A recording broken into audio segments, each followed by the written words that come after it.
So karong buntaga mga maring, di ano po na sa kusina, kao pa na nga itong kinakusgan nga Maring Evelyn. Hashtag seryoso, hashtag busy ha mga maring. Karoon sa pa ka siya ma-mayor sa iyong pagka-busy. Sa iyo pas buntag mga maring, yan ang pagkamot na kinadakaan nga kaldero.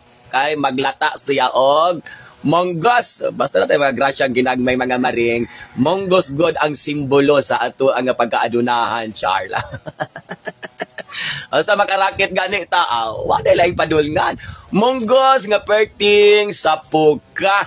So mao na yang gikabisihan karong buntaga mga maring. Kabuga siya tulag-tulag aning iya nga monggos unya. Nakulbaan po ko kay di ako sa background.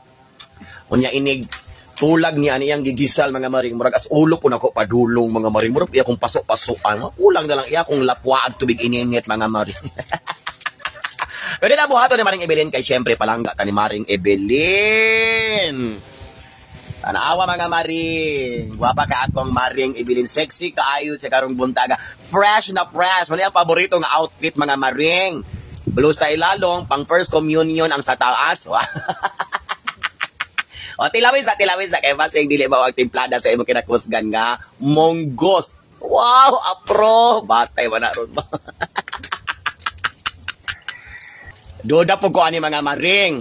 Wala, inikita raman iya mga maring. Uy, wala man siya gitawag og pang social nga restaurant. Di ba social nga restaurant? Guntingon man na. Iya maring, inkito naman yung ligon. Pamanagtangon ni atong Maring Evelyn. ay, nagko. O man nga gilataan ang monggos mga maring. Nagagisal siya og mga panakot. Mga basic ragod nga panakot mga maring. Inato ragod, pinobre ragod nga panakot.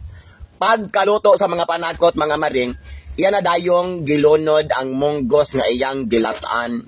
So ayan na magkatingala aning balaya mga maring. Unya mag-upload ko sa ako ang mga videos o picture ilabin na related sa pagkaon na agunay sapok na pod ang monggos. Kay maugunay paborito pod nako mga maring. Unya expertise pod na ni Maring Evelyn nga moluto ani nga klase nga putahe. Diego na mo sipiat mga maring.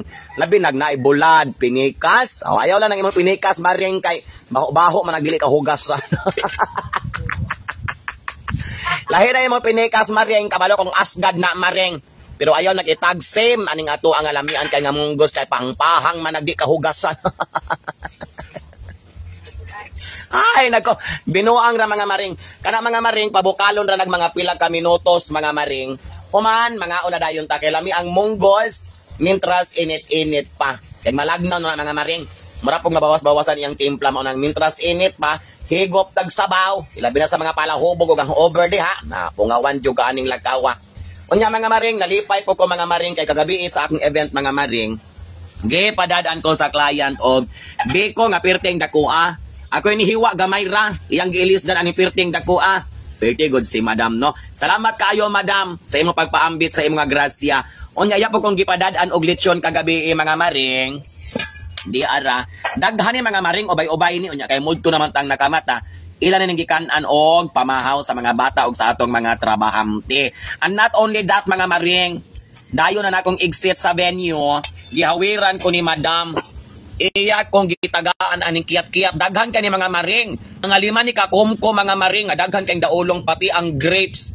Usa ni kapungpong ang gihatag ni madam. Hanabay syempre kung kinsay unang mamata aning pamilyaha, mao joy makakaon og bongga-bongga. Katundog yung mata, pariho na ako, salin-salin na lang ning ako, duha-duha na lang. Pero importante, nagkakaon ng uban, nalipay, ug nabahinan, pata. Nunay, pinakalami aning pamilyaha kay, wag yoy, usa nga dili katilaw sa ato mabit-bit nga grasya. Pero kaning ilang biko maring, makaingon gyud ko nga, lami kay glasa, lami kay og timpla. Unya, ningon si madam nga naghatag nako nga, tilawig yun ang biko kay ako joy gagama ni ana. Lami jud kay mga maring, akong pares ani akong tea. Atong paborito nga tinga yugi.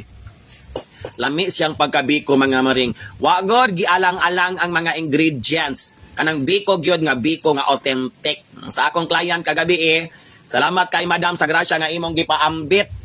Nya nakamonggos pud ta. Aw. Perting lami sa ato nga kabuntagon mga maring. Wala na po takagasto sa atong main menu for today. Pinitong balarete. Ay, piniritong balarete. Di ay sayop na po ko mga maring. Di ko katagna ni Maring Evelyn, no? Kaya nako, to kaning soba, kaning lechon. Dili di ay, balarete di ay kagahapon nga subla sa amo nga gikaon. Tulibag man na ugma. litson. Ay tulibag di ay malitso. Ito na lamang ka crispy fry. Wala jud kalimuhag aning cooking mga maring. Tulibag di ay og litson imong ibutang diha. Wa may lami. Wa kunoy lami. So ang litson pares ra gud na dili pwedeng isagol. Mao ba maring ibilin? Crispy fry na imo. Crispy fry ra di ay basta litson oh hangad gud siya sa langit kay basa siya ingredients. Para malami na pagugod. Para ko na mo pagod po ang inyong nga litson nga na overnight time, kinahanglang butangan og crispy fry para mas mulami ang timpla. Pagugod. Kagob-kob, o di ba? Pag ang pagpalit sa litson. Ay, nako mga maring, maura gud among kanaas ni maring ibilin diri sa kusina kay again, kami ra pong duha magkasinabot diring lakawa.